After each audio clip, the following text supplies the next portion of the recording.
Warning, this podcast may be disturbing to some listeners. Due to the graphic nature, listener discretion is advised. Welcome from wherever you are. This is the Demon Inside podcast. I am your host, John Benham. If you would like to review another episode of the Demon Inside, you can go to Spotify, Apple Music, Google Podcasts, iHeartRadio, and any podcast platform.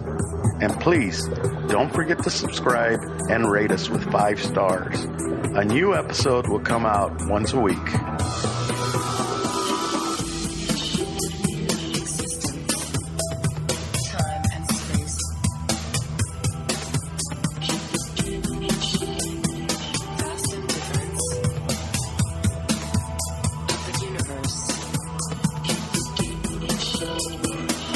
We will be right back after a word from our sponsors.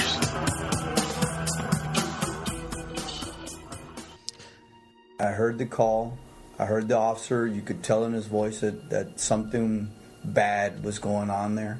March 11th, 2003 was already a busy night. But when Brownsville Police Detective Sam Lucio heard his comrade's frantic call for backup, he could have never imagined the horrific crime that had been committed. Possibly, 3 children, that are deceased. Lucio and Detective Thomas Clipper were 2 of the first to arrive on scene at a dilapidated apartment on 8th and Tyler Streets. That's where they discovered the most disturbing crime scene of their careers. The bodies of 3-year-old Julissa Quesada, 14-month-old John Esteban, and 2-month-old Mary Jane, mutilated by their mother, Angela Camacho, and her common-law husband, John Allen Rubio. He looked like a doll sitting there without his head. And I was in one of the bedrooms. Detective Lucio made it to the back, and that's when he discovered the buckets where they were cleaning the bodies, trying to get rid of the evidence. And then we found the sisters in plastic bags. Lucio and Clipper were shocked, to say the least, but had to start the painstaking process of documenting the crime scene in order to find justice for the children. A lot of people ask us that question, well, what was it like? Well, you are focused on trying to not overlook anything, to get all the things that we're going to need to prosecute this case. Even after all this time, it's still difficult for these detectives to relive that night. But the place where it happens still stands, and it's located in a highly traveled neighborhood blocks away from the Cameron County Courthouse. When you drive by that I guess my brain just brings me back to that smell and to that night. There's not a time that I don't pass there, I don't think about the kids. They also testified in Rubio and Camacho's trials, in which both killers claimed they were driven by an evil spirit to decapitate the children. I to this day believe he knew what he was doing. Those children were not his, and he wanted to start fresh with Angela, and he got rid of he just couldn't take care of them, and he got rid of them. Plain and simple. I don't believe in any of the demons. I don't believe in any of that stuff. Hello, my Demon Insiders, and welcome back to the Demon Inside. I'm your host, John Benham, and today we will be talking about the Demon Inside, John Allen Rubio and Angela Camacho. This is a case that happened in Brownsville, Texas, and that's not too far away from where I'm at in San Antonio. And I didn't hear about this case. It was actually brought to me by my cousin Sue. So I'm sending her a shout out and letting you guys know if you have any cases that you'd like me to look into. You can always send them to me at the Demon Inside Podcast at gmail.com, or you can hit up my website, which is at the bottom of the feed, and just send me a message and let me know. Before I continue this episode, I just want to let you know that this is going to be a crimes against children. And if this is something that you can't listen to, I suggest just skipping over this whole episode, because this episode is going to get really bad. And the only reason that I'm actually doing this is because it has other connections with other killers that I've done before, like Audie Sanchez and Deasia Watkins. They both killed their babies by decapitating them and saying that they had to do it because they had to save the world. So, and John actually told the police that he had a dream in 1999, and the dream had told him, and I quote, "had to help out and change the world because there's so much evil," end quote. So they also have other similarities to other killers that I have done before, and we'll get into that as soon as I get to that part. But before we do all that, let's start off with this. So Angela Camacho was born in Matamoros, Mexico, and she immigrated here to the United States and settled in Brownsville. In 2001, she met John, and at that time, she already had a 2-year-old, and she was pregnant with her second kid. Now, this wasn't John's kid, but John had no problem taking her in and accepting her children as his own. As a matter of fact, when she gave birth to a son, John named him after himself. So for this podcast, I'm going to call the baby Johnny, so that way there's no confusion. Now, John, on the other hand, he grew up in Brownsville. And in his younger days, he had a few run-ins with the law over minor drug charges, none of which prohibited him from completing high school. He actually graduated and he participated in the ROTC program. John was actually the first high school graduate in his family. But according to John, he had a hard childhood because his mother and grandmother were alcoholics, drug users, and prostitutes. As a matter of fact, his mother taught John how to be a prostitute when he was younger. And John told the police, and I quote, "It beat flipping burgers at McDonald's," end quote. Now, John also mentions that his mother and his grandmother were also curanderas. And here in South Texas, a curandera is a female traditional healer or folk medicine practitioner. Now, John was a drug user as well, and he would huff paint, like he would inhale paint to get a quick high. And in 2002, when they were together, John and Angela, in 2002, Child Protective Services got involved and removed Jalissa and John from the home. They were removed due to malnourishment and a need for medical treatments. Also, they were homeless. They would sleep wherever family or friends would have room. But there were no findings of any kind of abuse, physical or mental. The couple was ordered to find suitable housing and take parenting classes, and John was ordered to obtain employment and submit to periodic drug testing. The couple complied and found an affordable residence and were able to get the children back. However, shortly after CPS returned the children, John lost his job. This was in December of 2002. In January of 2003, they had their third child, Mary Jane. She was born in January.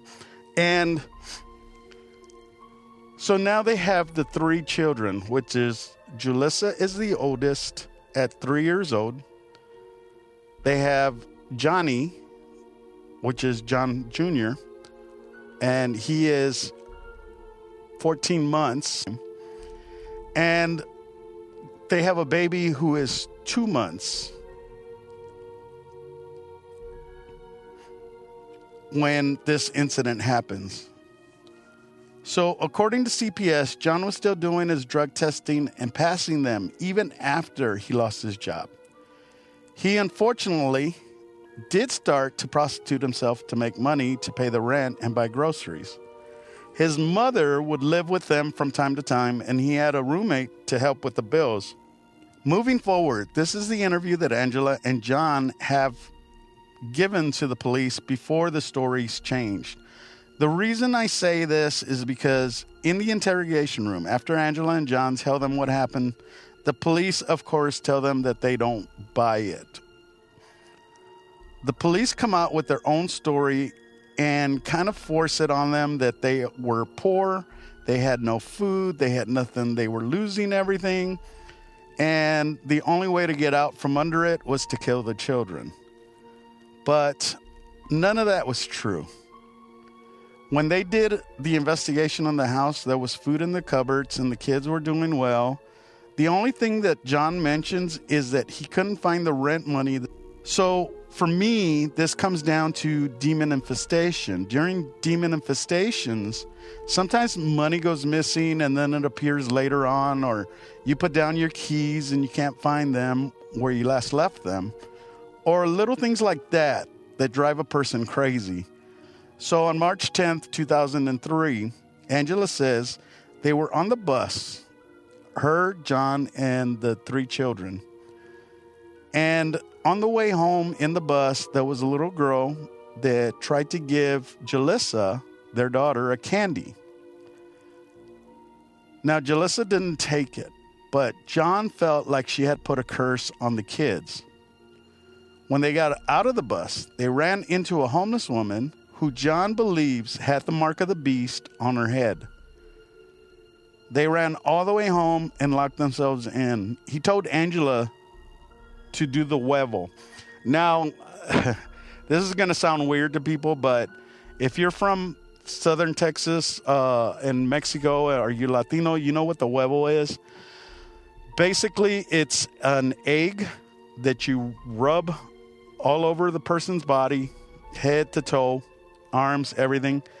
And this is to get the evil eye off of you, like evil intentions or evil energy out of you. And then what you do is you break the egg, you put it in a cup with water, and you put it under your bed so it'll suck up all the bad energy, and then you flush it out the next day. Now, if something bad has happened to you, like the evil eye or something, the egg looks kind of cooked. And John says that it looked like it was actually floating and cooked, which is really weird. So John called his mother, and this is going back to her testimony. John called his mother, and she came over later that night.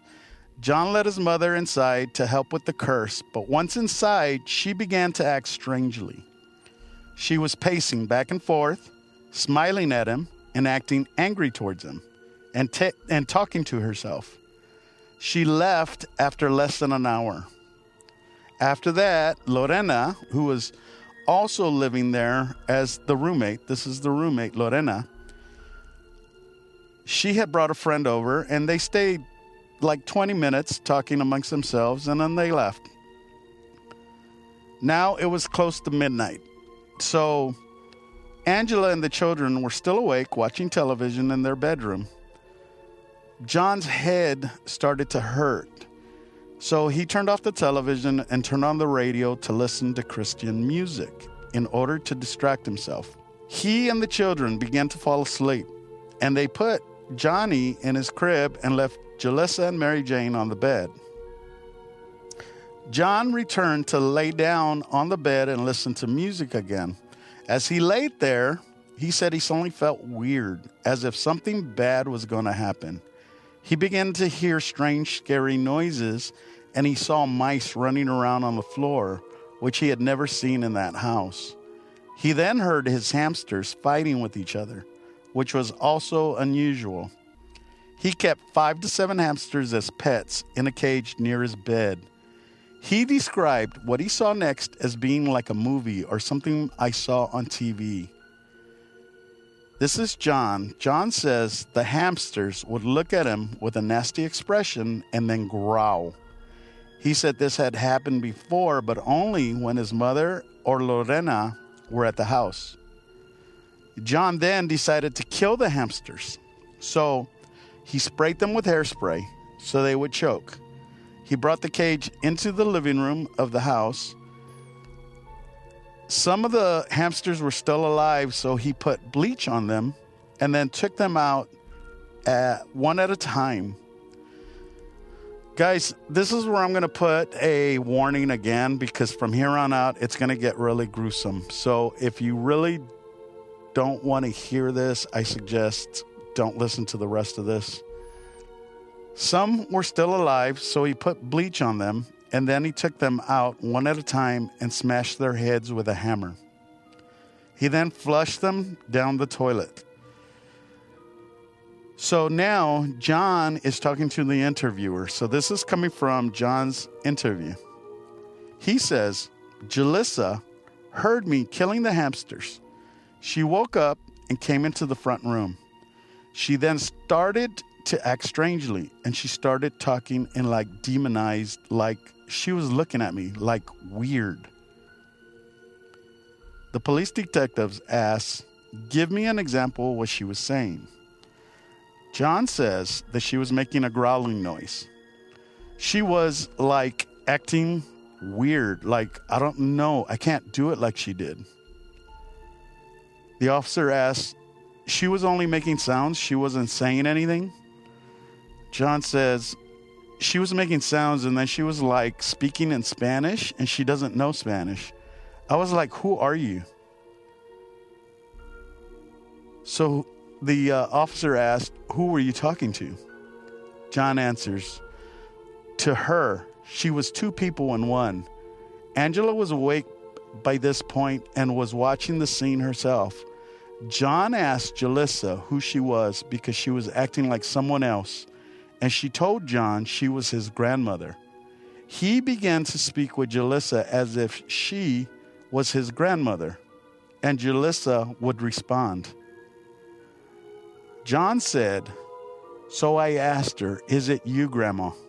She said, yes. What did you do with my daughter? She goes, she's right there. Like she was inside my other girl, like Mary Jane. I said, what do you mean? That's Mary Jane. That's not you. No, I said to her. Like she was trying to give me, like, tell me, but she couldn't say it. Like, yo es ella y ella es yo. So basically, and I'm sorry to interrupt, but basically in Spanish, he's saying, I am her and she is me. So the police detective asked, what she was trying to tell you was that John says she was in her body. The officer says that your grandmother was in Jalissa's body? John says yes. Officer says, and Jalissa's body was in? John says, in Mary Jane's body. Officer says, Mary Jane's body? And John says, uh-huh.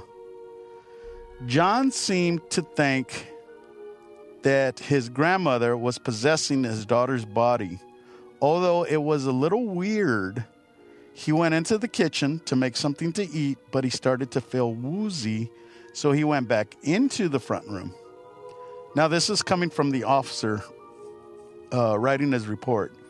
He then saw Jalissa cutting the tape off of the electrical outlet, which John had put over the outlet to prevent the children from hurting themselves. He said it appeared to him that Jalissa was cutting the tape with a pair of scissors and then trying to give the scissors to Johnny so that he could stick them in the outlet and electrocute himself. John had taken Johnny out of the crib at some point earlier.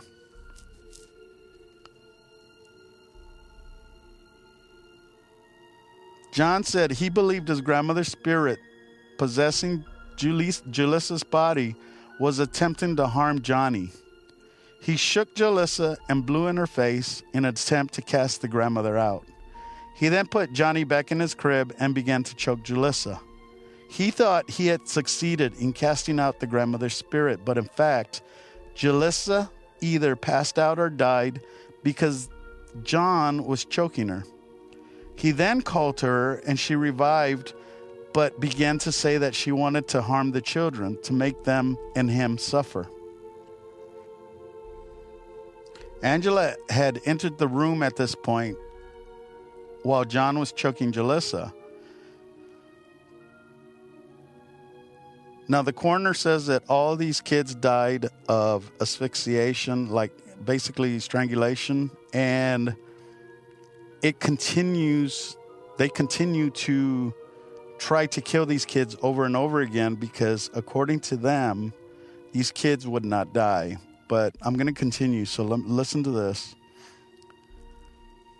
So after Angela entered the room and John finished choking Jalissa, Jalissa revived and spoke.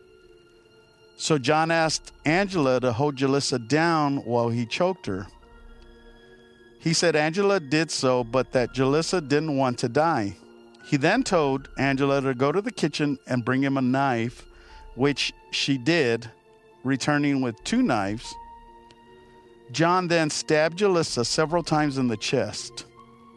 He turned her over and stabbed her in the back of the head because he wanted to remove her brain. He said Angela was holding down Jalissa's feet and legs, but turning her head away to avoid seeing what was happening. So, over the next few minutes, John gets a machete and cuts off Jalissa's head.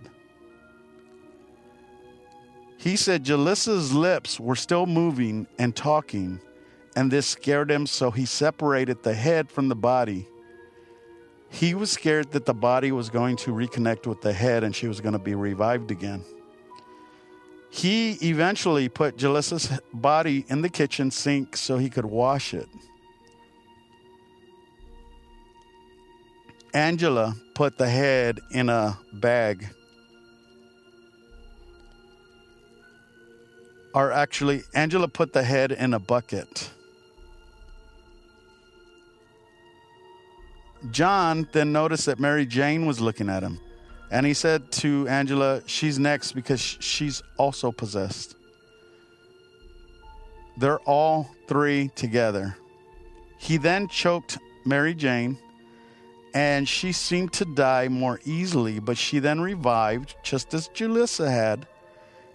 And Mary Jane began to laugh, and he started laughing with her, which suggested something was wrong. He then decided to decapitate Mary Jane as well. Now, when he was trying to decapitate Mary Jane, he couldn't find the machete that he had chopped off Jalissa's head with. So he ended up cutting it with a knife as best he could, and at the end of it, he ended up pulling her head off with his own hands. After he ripped her head off, he told the police, it was very hard, but I managed to pull her head off. So by this time, John admitted that he was getting tired, but he still had to deal with little Johnny. Now, before I forget, what he ended up doing after he killed the hamsters was he nailed the door shut. The back door, he nailed it shut. And after he killed both girls, him and his wife, they took a shower together and had sex. Now, this reminds me of a show I did October 11th, which was The Demon Inside Monifa Sanford and Zakia Avery, where they killed their kids. And then at the end of that, they started stabbing each other, and then they made love with each other. So now John says that when he confronted the 1-year-old, which was Johnny, he could just feel the evil oozing out of the child. John said that Johnny was the strongest of all 3 children. He describes Johnny as being possessed with the strength of Satan himself. He says that Johnny was trying to cast spells and spewing incantations at him and Angela. He said it took him and Angela both to hold the child down. John had tried sprinkling the baby with holy water, but it had no effect. He says, this is John, says he had never stabbed Johnny, although the police video of the crime scene clearly shows stab wounds to the 1-year-old's body. The video shows that Johnny was stabbed multiple times, including just below his testicles on the right leg. John says that he used a sharp kitchen knife to cut off Johnny's head because when he was looking for the machete, he couldn't find it because he said the demons had hidden it from him. Now remember, we talked about the money that was hidden from him as well. So now we have a machete that hid. Now, here's something that I want to explain before I continue on, is that machete was never found and never put into evidence on the police report. That was just gone. Also, they ran blood tests on everywhere there was blood. None of it came back to the hamsters. And they actually looked in the drain for hamsters and couldn't find anything either. So after he was done, they ended up trying to clean up the apartment, and they cleaned themselves up. And they put the bags with the bodies behind the bed or under the bed, and the heads were in a bucket in their room. They then laid down to rest for the night. This was March 11th. Later that night, John's younger brother, showed up at the apartment. And John told him, and I quote, that we didn't want to do it, that he didn't want to kill them, that he only wanted the children to be well. Now, when the brother saw the bodies, of course it freaked him out. Him and his girlfriend, they left the house, or the house, and they found the first officer they could and told them to come and look at the house. When the officer showed up, John told the officer, "Arrest me. I did it." The officer didn't even know what was going on until he saw the decapitated body. Johnny's body was actually left on the bed, but the head was put in the bucket with his sisters. Now, of course, like I said earlier, the police decided that this was a let's kill them because we can't afford anything anymore, and this would be easier, and we're going to do our escape, and we're going to go to Mexico. And they came out with a whole elaborate story. According to Angela, she helped him kill their kids because she believed they were possessed as well. Could all three kids have been possessed by the spirit of his grandmother, who was supposedly a witch or a curandera? Could this have been a demonic presence that showed John things that he would never see through his own eyes? Or was this just somebody that went nuts? John and Angela are both in prison now. John was actually on death row, but he is now sentenced to life in prison, and they're actually trying to get him out. My thing is this: how do you go from accepting kids who are not yours, helping to raise them, naming the child after you, even when it's not your kid, and then deciding to kill all three? I mean, think about this. They went to parenting classes. They went through drug testing. They went through all this stuff to get the kids back. For what? To kill them? Chop their heads off? There's got to be something to the story that both of them said before the police changed it. I believe that there was demonic presence, demonic infestation. I think the demons made them kill their own kids because they believed the demons and what they were saying and what they were doing was true. And I think Angela and John were just victims of this evil that wanted them to kill their own kids. Thanks for listening, guys. We'll see you next week. Don't forget to subscribe to the Demon Inside podcast on any podcast platform. A new episode of the Demon Inside will be released every week. Let us know what you think of the episode on all our social media platforms. If you have any questions or comments, go to the Demon Inside podcast at gmail.com or click on the link down below. We would love to hear from you. And to become a Demon Insider, go to our website, thedemoninsidepodcast.com. We thank you for listening and hope you will join us next week for a new Demon Inside podcast. If you enjoyed this episode, please tell your friends. I am John Venom, and I'll see you next time, if I don't get possessed. The Demon Inside was written and created by James Porter. It is a production of Venomous Entertainment.